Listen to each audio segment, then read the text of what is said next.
امریکی فوج کے ایران پر مسلسل 10ویں روز بھی حملے، ایرانی شہر بندر عباس اور سیرک میں دھماکے، ایران کے جزیرہ کشم، چابہار، کنار اور اصفہان میں بھی دھماکوں کی آوازیں سنی گئیں۔ کمین میں صنعتی یونٹ پر امریکی میزائل حملہ، کوئی جانی نقصان نہیں ہوا۔ سینٹ کام کا کہنا ہے کہ حملوں کا مقصد ایران کی عسکری صلاحیتوں کو کمزور کرنا ہے۔ امریکی حملوں پر تہران کا بھی جوابی وار، ایران کے اردن، بحرین اور کویت میں امریکی اہداف پر حملے، اربیل میں الحریر ایئر بیس کے قریب ڈرون مار گرایا۔ ایرانی فوج کا کویت میں امریکی میزائل سسٹم کو نشانہ بنانے کا دعویٰ، کویت میں خطرے کے سائرن بج اٹھے، فضائی دفاعی نظام متحرک۔ کویتی فوج کا کہنا ہے کہ ایرانی میزائل اور ڈرونز کو تباہ کیا جا رہا ہے۔ امریکی فوج نے اردن میں ایرانی میزائل حملوں میں ہلاک ہونے والے 2 فوجیوں کی شناخت ظاہر کر دی۔ امریکہ ایران 10 روزہ جنگ بندی کے لیے کوششیں، برطانوی خبر ایجنسی کے مطابق ایرانی عہدیدار کا کہنا ہے ثالثوں نے کشیدگی میں کمی اور مفاہمتی یادداشت کی بحالی کے لیے 10 روزہ جنگ بندی کی تجویز دی۔ آبنائے ہرموز کو 10 دنوں سے لے کر 2 ہفتوں کے لیے کھولنے پر غور کیا جا رہا ہے۔ ایرانی میڈیا کے مطابق جنگ بندی کی تجویز پاکستان اور قطر نے پیش کی۔ ایران نے ثالثوں کے ذریعے تجویز ملنے کی تصدیق کر دی۔ وزارت خارجہ کے ترجمان اسماعیل بقائی نے بتایا ثالث کشیدگی میں کمی کے لیے سرگرم ہیں، ثالثوں کے ذریعے امریکی پیغامات مل رہے ہیں۔ ایران کی خطے کے ممالک سے کوئی دشمنی نہیں، ایران پر حملوں کے لیے کسی ملک کی سرزمین استعمال نہیں ہونی چاہیے۔ حملے جاری رہے تو ایرانی مسلح افواج بھی جواب دیتی رہیں گی۔ IAEA دارقوین جوہری بجلی گھر پر امریکی حملے کی مذمت کرے، جبکہ ایرانی وزیر خارجہ عباس عراقچی کا کہنا ہے کہ امریکہ سے جنگ اس وقت بند ہوگی جب ایران کو میدان جنگ میں برتری حاصل ہوگی۔ امریکی وزیر خارجہ مارکو روبیو کا ایران کے ساتھ دوبارہ مذاکرات کی خواہش کا اظہار، کہا امریکہ ایران کے ساتھ سفارتکاری کا دروازہ بند نہیں کرنا چاہتا۔ آبنائے ہرموز میں بحری جہازوں پر حملے مفاہمتی کوشش کے برعکس ہیں۔ تہران مختلف ذرائع سے مذاکرات کی خواہش کے اشارے دے رہا ہے۔ ایران سفارتکاری چاہتا ہے تو اسے رویے میں تبدیلی لانا ہوگی۔ ایران کے اندر معاشی بحران کے باعث پالیسی پر اختلافات بڑھ رہے ہیں۔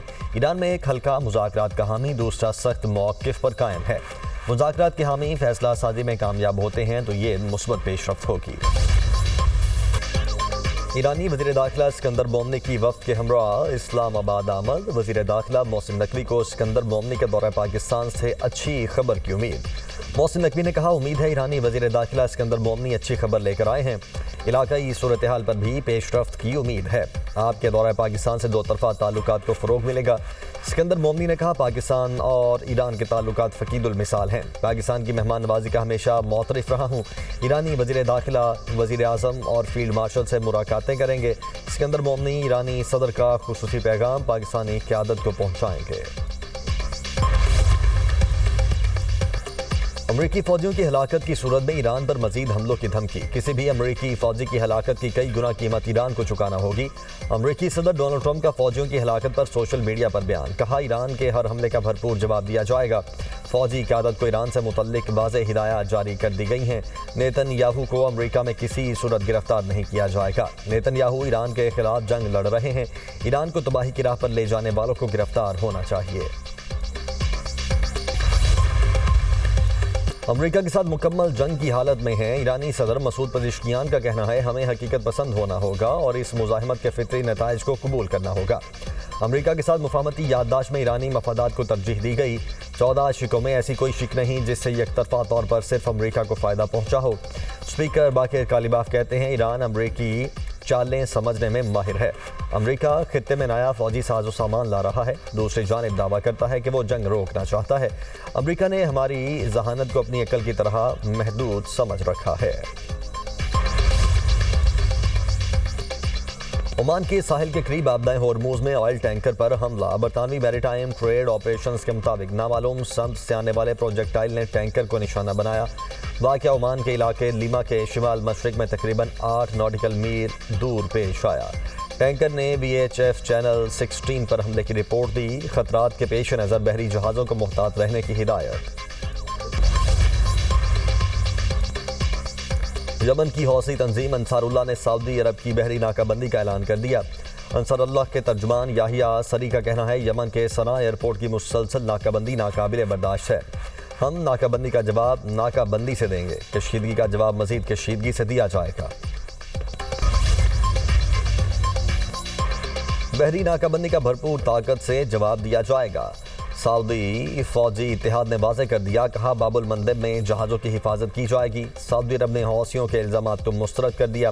سعودی وزارت خارجہ کا کہنا ہے کہ حوثیوں کے الزامات بے بنیاد اور گمراہ کن ہیں۔ یمن کے خلاف بحری محاصرے کا دعویٰ حقائق کے منافی قرار۔ عالمی برادری سے بحیرہ عرب میں جہاز رانی کے تحفظ کو یقینی بنانے کا مطالبہ۔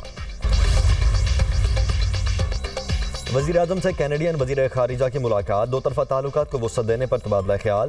دونوں رہنماؤں کا تجارت اور معدنیات کے شعبوں میں وفود کے تبادلے پر اتفاق۔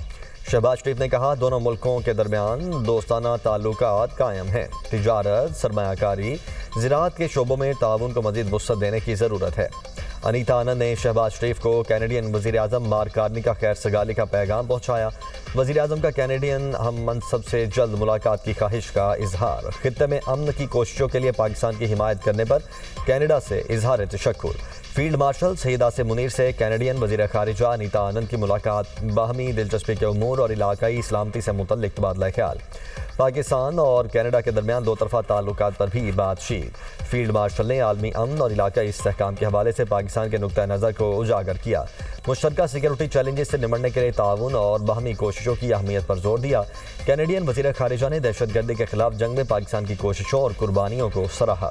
امن و استحکام کے فروغ میں پاکستان کے تعمیری کردار کی بھی تعریف۔ فری کین کا دو طرفہ تعلقات کے فروغ اور دفاع و سیکورٹی کے شعبوں میں باہمی روابط کو وسعت دینے کے عزم کا اعادہ۔ پاکستان اور کینیڈا کے درمیان زرعی اور تجارتی تعاون میں اہم پیش رفت۔ دونوں ملکوں میں جینیاتی طور پر ترمیم شدہ کینولا کی درآمد سے متعلق پروٹوکول پر دستخط۔ اسحاق ڈار اور کینیڈین وزیر خارجہ انیتا آنند نے پروٹوکول پر دستخط کیے۔ پروٹوکول میں کینیڈین جی ایم کینولا کی درآمد کے فائٹو سینیٹری تقاضے طے۔ پاکستان اور کینیڈا کا زراعت اور تجارت میں دو طرفہ تعاون بڑھانے کے عزم کا اعادہ۔ پاکستان کا تعلیم، آئی ٹی اور زراعت میں کینیڈین تعاون کا خیر مقدم۔ آزاد جموں و کشمیر الیکشن، صدر مسلم لیگ نون نواز شریف نے انتخابی مہم کی کمان سنبھال لی۔ سابق وزیر اعظم آج مظفر آباد میں عوامی اجتماع سے خطاب کریں گے۔ وزیر اعلیٰ پنجاب مریم نواز بھی مظفر آباد کا دورہ کریں گی۔ مظفر آباد میں جلسے کے لیے انتظامات مکمل، سٹیج سج گیا۔ وزیر اعظم کے مشیر رانا ثناء اللہ، وفاقی وزیر امیر مقام، سینئر وزیر پنجاب مریم اورنگزیب کی جلسہ گاہ آمد، انتظامات کا جائزہ لیا۔ لیگی رہنماؤں کی آمد پر کارکنوں کا زبردست جوش و خروش۔ پیپلز پارٹی کا آج نکیال میں انتخابی جلسہ، بلاول بھٹو خطاب کریں گے۔ ڈیزل 5 روپے 71 پیسے مہنگا، پیٹرول 35 پیسے فی لیٹر سستا۔ پیٹرولیم مصنوعات کی قیمتوں میں رد و بدل، نوٹیفکیشن جاری۔ ہائی سپیڈ ڈیزل کی نئی قیمت 360 روپے 6 پیسے فی لیٹر ہو گئی۔ پیٹرول کی نئی قیمت 315 روپے 80 پیسے فی لیٹر مقرر۔ آج کے لیے پیٹرولیم مصنوعات کی نئی قیمتوں کا اطلاق ہو گیا۔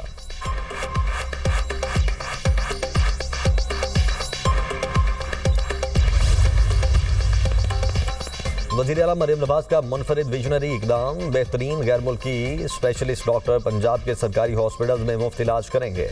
وزیر اعلیٰ مریم نواز کی ہدایت پر پنجاب ہیلتھ کنیکٹ پروگرام کا آغاز کر دیا گیا۔ پاکستانی نیاد غیر ملکی ڈاکٹرز اور سرجنز سرکاری ہاسپٹل میں سروسز دیں گے۔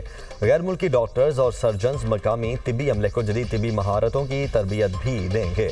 وزیر اعلیٰ مریم نواز کا کہنا ہے کہ صوبے کے سرکاری ہاسپٹلز میں بین الاقوامی معیار کی طبی سہولیات فراہم کرنا عزم ہے۔ پنجاب میں ہیلتھ کا نظام عالمی معیار کے مطابق کیا جا رہا ہے۔